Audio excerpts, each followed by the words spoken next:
Maulan. Okay, ito na yun. Okay, bilang na lang ako.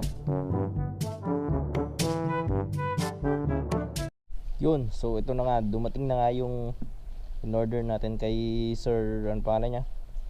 Mivien o Mivien Labarda na ano, Rook bar mount. So mas mura siya kaysa dun sa isang nakikita kong mga bar mount na nasa online.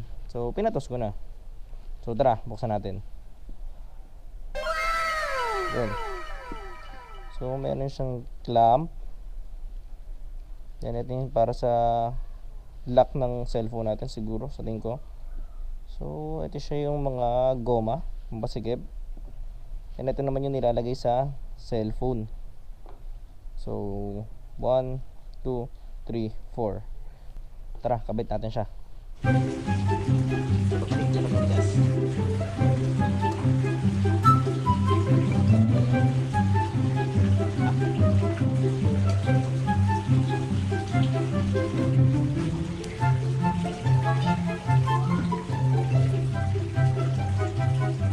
One eternity later. So yun, what's up mga kapo kamote, nagbabalik tayo. Dahil nung nakaraan niya nung ini-install natin tong ating cellphone holder, Rook cellphone holder, bumabagyo. So ngayon i-continue natin siya. So nakabit na nga natin siya ngayon. So paano ba ilagay yung cellphone dito sa Rook bar mount? So napakasimple. Ipo-push down mo lang siya. Yan, kung nakita nyo. Then i-align nyo. Then iikot nyo. Yan, nakafix na siya yan. So ganyan kasimple. So naro-rotate siya 360. So i-push nyo lang ulit pababa. So pwede siyang ikutin pa sideways, pa portrait, landscape, ikaw bahala kung ano gusto mo. So sa akin, gusto ko lang lagi nakatayo. So yun. So kung gusto mo siya tanggalin, push down ulit, hugutin mo. So yun, ganun kadali. Kabit ulit natin. Oops. Yan, o diba? Kung nagmamadali ka, parang itong bag natin, madaling kabit, madaling tanggalin. So ganun din itong cellphone holder natin. Yan, sideways. So yan, nakatayo. Okay. So durability test natin. So okay ba siya? Hindi maalog ba siya? Kung matatanggal ba siya? So kanina na testing ko na siya kasi pumasok ako, punta akong Marikina. Then okay naman siya, gamit ko siya pauwi dahil hindi ko alam yung daan. Kasi sarado yung daan sa Marikina dahil nagbabaha. So tara, samahan nyo ako.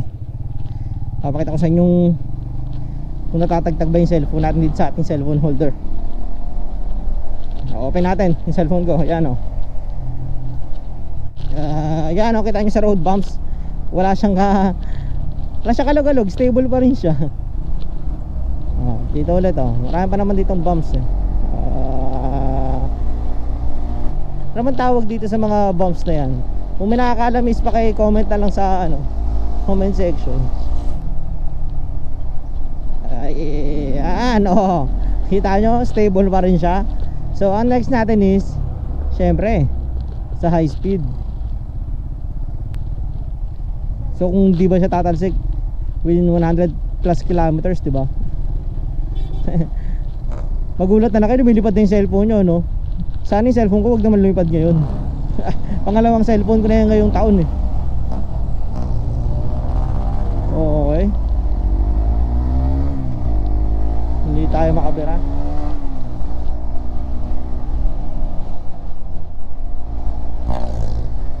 Subukan natin.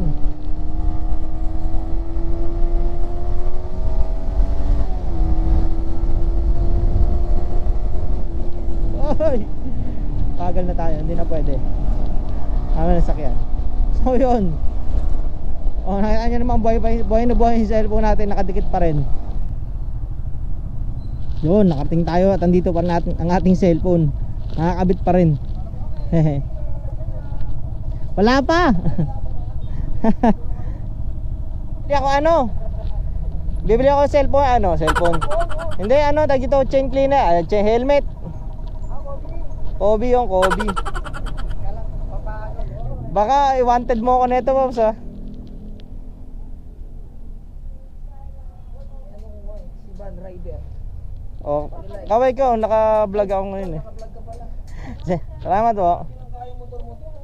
Binangga? Ay, putang ina, nakilala ko yan ah. Pres, nagawi ka dito. Nagawi ka. Paps, salamat ah.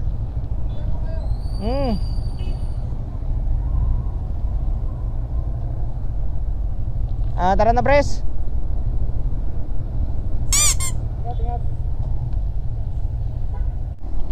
So yun, nakabili na nga tayo ng Kobe helmet spray na nabili natin sa Rising Dark Light. Salamat kay Pops Jen Nolido. Hanapin nyo lang siya, si Pops Jen Nolido sa Facebook. At nakita pa natin si President Eman.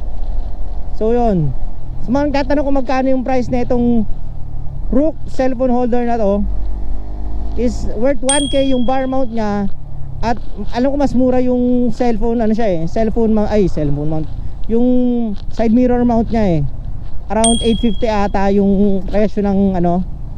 So yun, kung gusto nyo umorder na ito, so lalagay ko sa screen yung Facebook account ko, i-message nyo na lang ako doon. So ulitin ko, itong Rook bar mount is 1K, kasama na yung nilalagay sa likod. Then yung side mirror mount is 850. So mas mura siya. So inulit ko, message nyo ako sa Facebook account ko na nasa screen. At yun lang, out.